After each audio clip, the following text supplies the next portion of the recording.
Now, on 105.9 FM and streaming worldwide on the WMAL app. O'Connor and Company.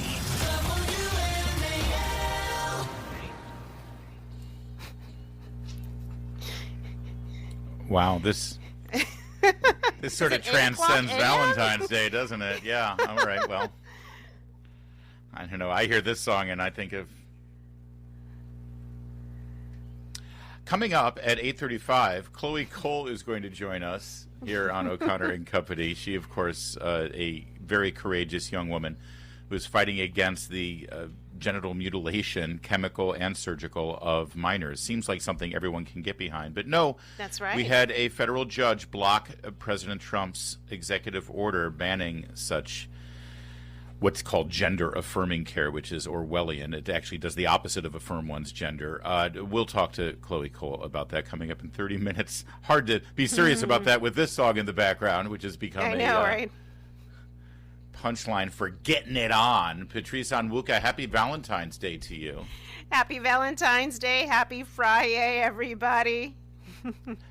I mean, it's appropriate, though, for this topic because there was no greater love affair in American politics last summer than that we saw develop between Kamala Harris and Tim Walz. What a couple they were. What a dynamic duo. They were a couple of something, but I don't know if... You didn't sense it? You didn't feel the sexual tension between the two of them? They would look at each other and you could tell that there was electricity in the air with the two of them. I'm shocked that there was something between them. I wouldn't call it affection, affinity, or electricity. As we see the second Trump presidency just shoot out of a cannon and go at lightning speed and just firing on all cylinders and in all directions over the course of the last 3.5 weeks. At some moments, I'm sure many of us have thought, what, God forbid, would have happened if Kamala Harris had won this election, and what's she going to do next? Well, according to The Hill, a poll of California Democrats right now show that Kamala Harris now has 57% to run as the party's candidate for governor in 2026. Gavin Newsom will be term limited out. He'll be done. He'll be ready to launch his presidential campaign. Make no mistake, Gavin Newsom is running for president, and he will begin his campaign the second he gets out of office, or probably while he's still in office as California governor. So now the suggestion is that she will go. She's basically doing a Dick Nixon. You know, Dick Nixon was vice president. He failed to win the election in 1960. He goes into hiding for a couple of years, but then he runs for governor of California.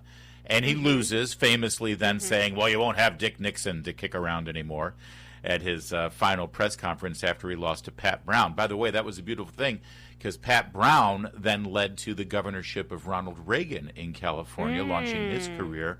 Pat Brown then spawned Jerry Brown, who became governor of California in the 70s, then back as governor of California in the 2000s, which then led to Lieutenant Governor Gavin Newsom becoming governor.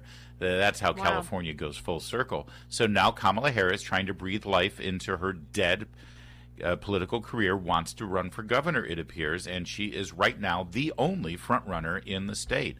One wonders if she would do that, though, because realistically, she should also be the front runner right now for the nomination for president in 2028. Yes. Should she run for governor, there is no way politically she can then immediately run for president. There's no this has to be a deal. If she's going to do this, it means there is a deal in place between she and Gavin Newsom. That's the only logical conclusion. What do you think is going to happen here? So I'm going to The Hill right now, and The Hill had a poll out which said that she is the front runner for the Democratic ticket, presidential ticket. So it's, I mean, she's always said that, I'm going to review my options and decide what I want to do next. It wouldn't surprise me if she does try to go for governor. She's held lots of high-ranking positions in the state of California. Maybe she thinks it'll be a time to kind of demonstrate her leadership and her executive experience, even though she was the former vice president of the United States. Maybe she feels like by leading California, she can then come in and say, oh, no, I've overseen massive operations, one of the biggest states in our country, and I've led X, Y, and Z, and then she will run again. I mean, she's not old, so she has time to win the governorship and then run for president in, I don't know, 20 whatever it is. So it wouldn't surprise me if she wants to do both. I think you're right for many reasons. One of them is exactly what you laid out there. I think she's also going to run for governor of California, because running for president again 2 years from now, and you really would have to start 2 years from now, means that she'd have to run in primaries. See, she's not good at that. How humiliating would it be if she runs and she loses in the primaries, because this time she got the nomination handed to her. But if you actually have to work for it, she's already been rejected by Democrat voters. And when she's actually going to face competition, it's going to get dicey for her, number one. Number two, the only downside of being governor of California is that it's a real job, and you kind of have to work, and she's not used to that. I mean, she's a vice president, and she was a senator. I mean, she hasn't actually had a real job since she was attorney general of California, and I would think she could probably enjoy making millions and millions of dollars on the speaking circuit with a book, getting a job on a board of some Hollywood company or a streaming service, and have a much happier life. So we'll see what she decides to do, but if she wants to be governor, she certainly could be. To me, I don't think she has the she just doesn't have the popularity to just sit at home and get the Netflix check. She wants to be out there and seem like she's out there. So, okay. Perhaps. All right. Meanwhile, the more feminine side of that ticket, Tim Walz, he's now facing a decision-making process. What? You don't have a man crush on him? Is he not on your man crush list? If I had a crush, it wouldn't be a man crush. It would be something else. Tim Walz is now facing a fork in the road. He could run for re-election as governor of Minnesota in 2026.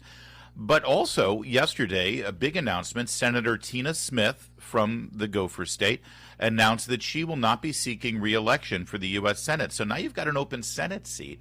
And maybe Walz, again, being governor is a real job. Being a senator, come on. Yeah, please. You get treated like royalty. You're treated like a prince in this town. You don't really have to work. Tim Walz might want to come to Washington personally. Now, as a radio talk show host in Washington, D.C., this is what I want this scenario. I want Tim Walz on my news timeline every single day in Washington, D.C. That's what I want. And should he wish to run, he might face some competition. Guess who's considering running for the Democrat nomination to be senator of Minnesota? Ilhan Omar. Oh, right? Whoa. I want to see that primary. Oh, wow. Can I say something that'll get me canceled? I'm going to say something that's going to get me canceled. The only way that if she is up against him, the only way he can win is if he comes out as part of the LGBTQ community. That is the only way. Because in the hierarchy of victimhood, no one trumps a black woman except a gay white man or a trans white man. That is honestly the truth. So up against her, that's what he had to do. You know what? His daughter, Governor Walz's daughter took to TikTok and might be advancing this narrative. Here's cut 20, Tim Walz's daughter. Signing an executive order that pertains to 1% of the population is not protecting women. It's setting a dangerous precedent, and it is dangerous for the trans community, women, minorities, anyone who is not a straight white man.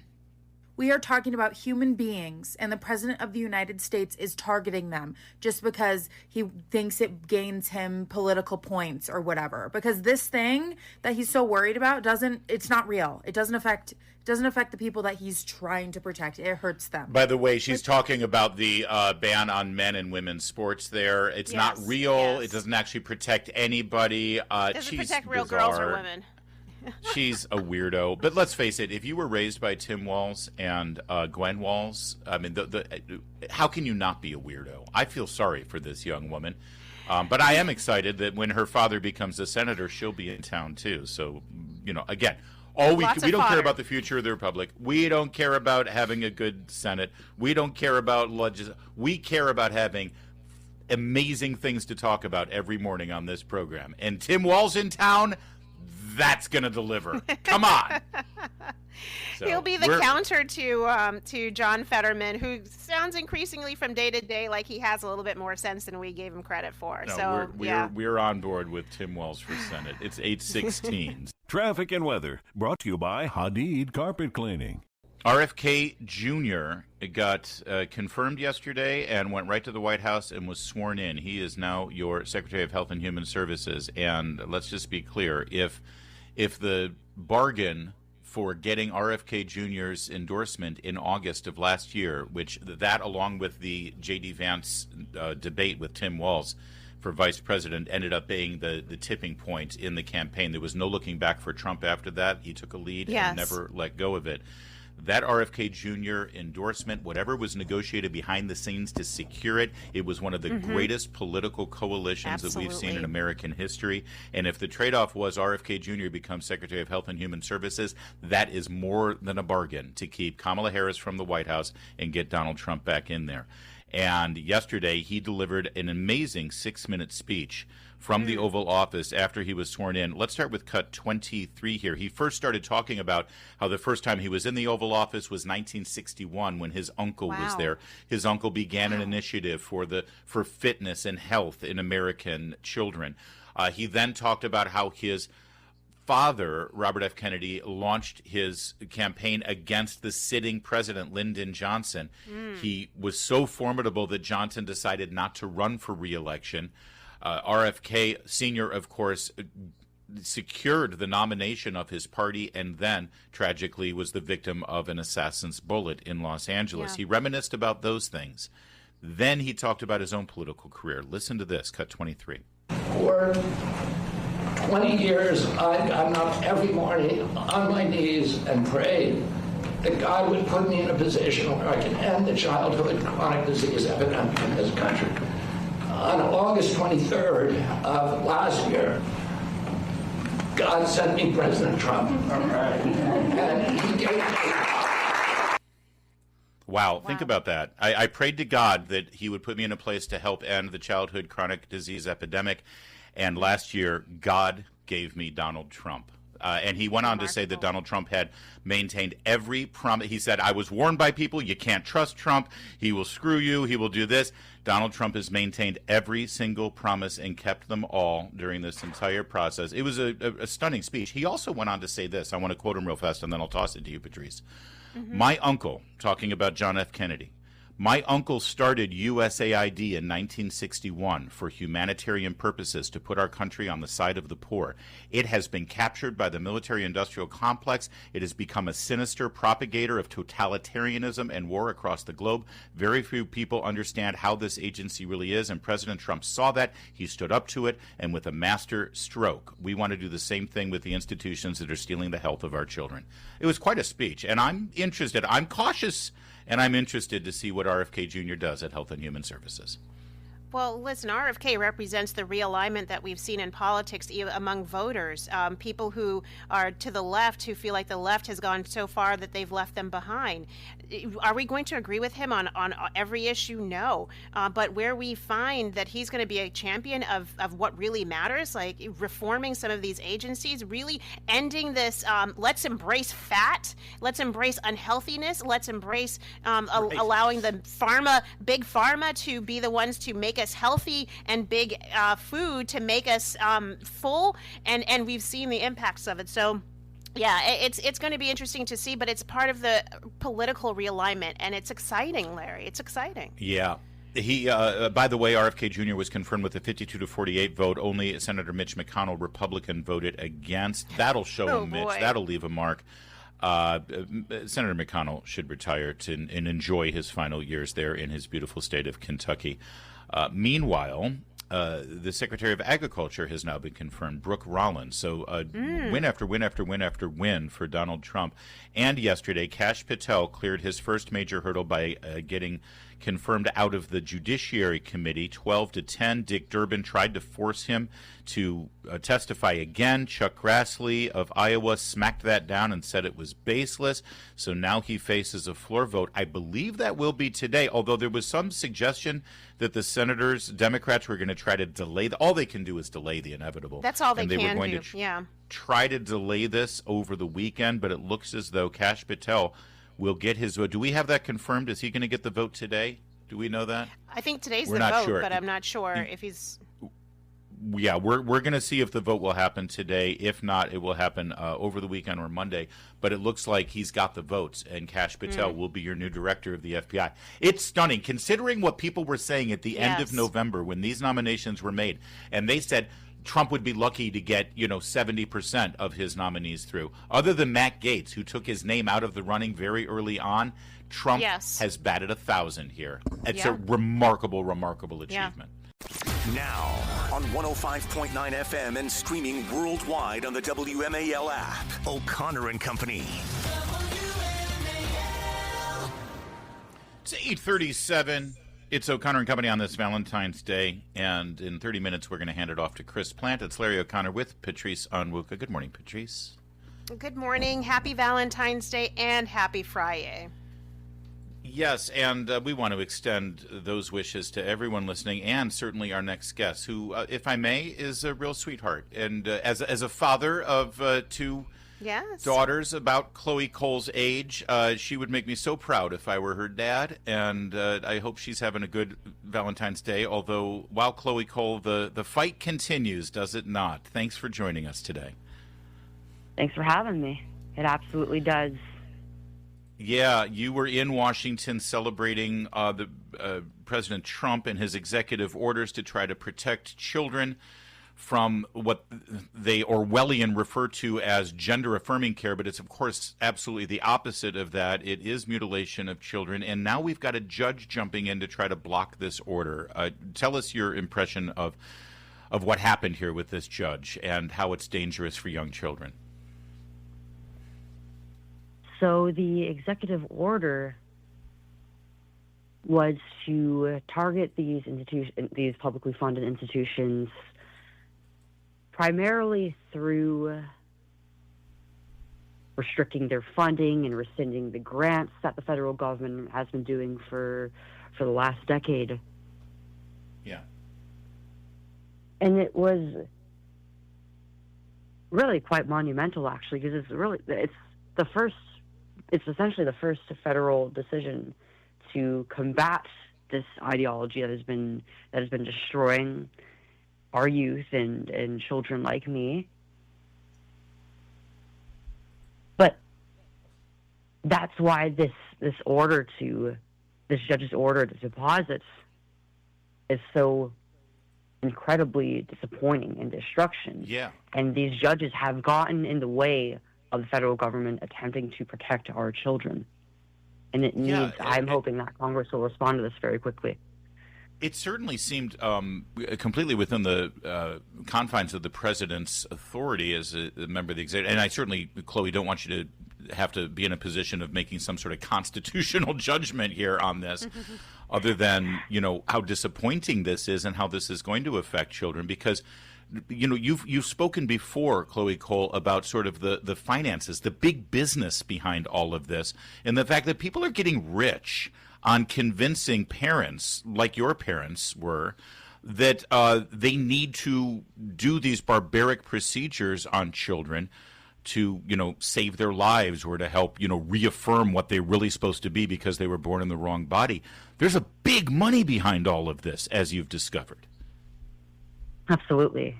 And what a concept that we're telling to our children, that they're so wrong, that they're born so wrong that they have to be fixed. Their healthy bodies have to be fixed through medicine that is going to offset the course of not only their childhood, but also their development into adulthood. And that's for life. We're restricting children, we're stopping them from going through puberty before they even become adults. And while on one hand, these procedures and this becoming so widespread is ideological in nature, but a lot of interest groups and hospitals and even the pharmaceutical companies have made this so that it's an incredibly profitable, I think at this point, a multi-billion-dollar industry. So it's no wonder that they want to suck our children into this the younger that they get, because that'll trap them into being patients for life. Yeah. We cannot allow this to continue happening in our country. Chloe, it seems like part of the how we can prevent it from continuing to happen is the cultural change, and you tell your story far and wide, which is a big piece of it, the storytelling.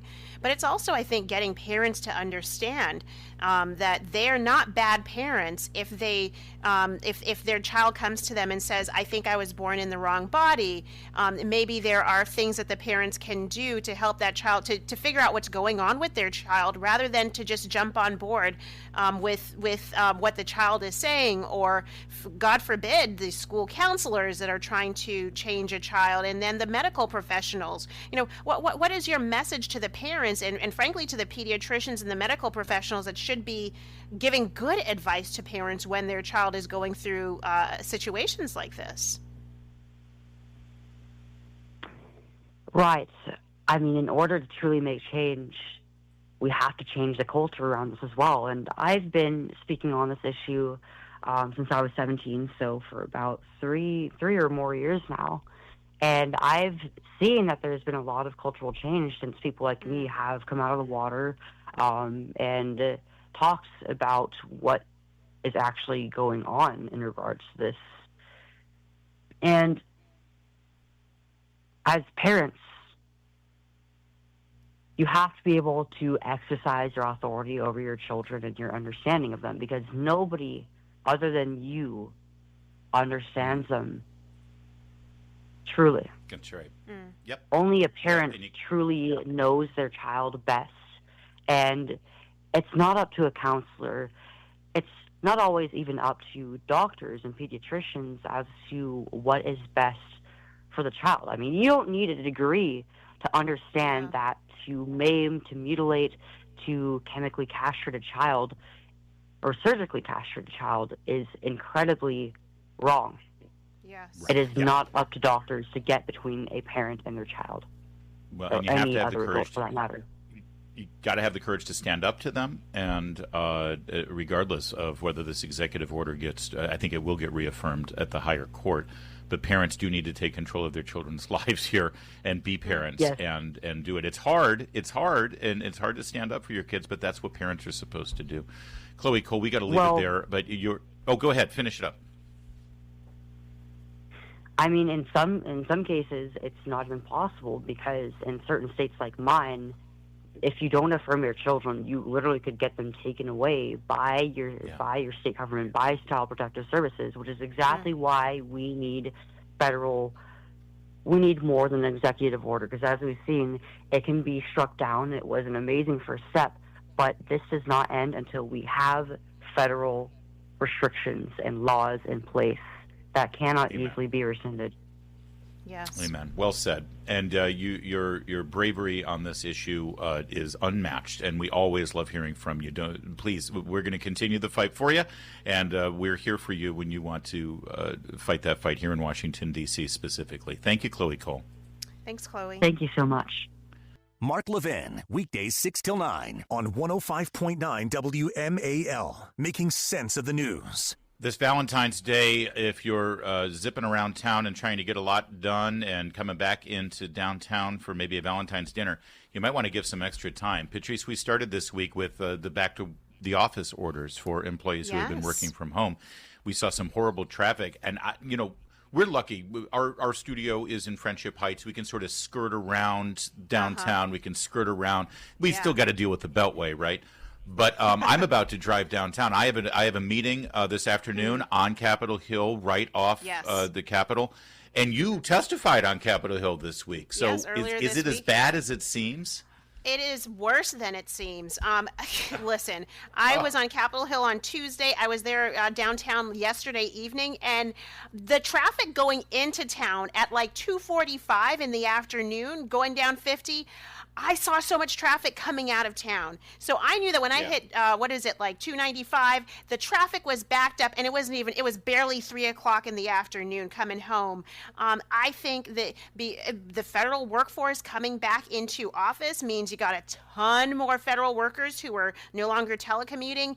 And then the contractors who work with the federal workers are also probably now fully back in the office. And then the city decided to eliminate eliminate a lot of parking and lanes of traffic in a lot of the streets downtown and even some of the side streets on Capitol Hill. They've turned them into bus lanes and bike lanes and extended the sidewalks. It is a mess. Oh my gosh. All right. Yes, well, thanks for the heads up. I will give myself lots of time to get downtown today. Please do. Although I got to say, I'm seeing announcements now that the Trump administration is moving towards some layoffs of federal workers. Is it me, or didn't federal employees get advice from their union? Their union said, "Don't take that buyout, right? Don't take the buyout that was offered to you." And now those poor workers, if that's the advice they took from their union, now they're going to get a pink slip.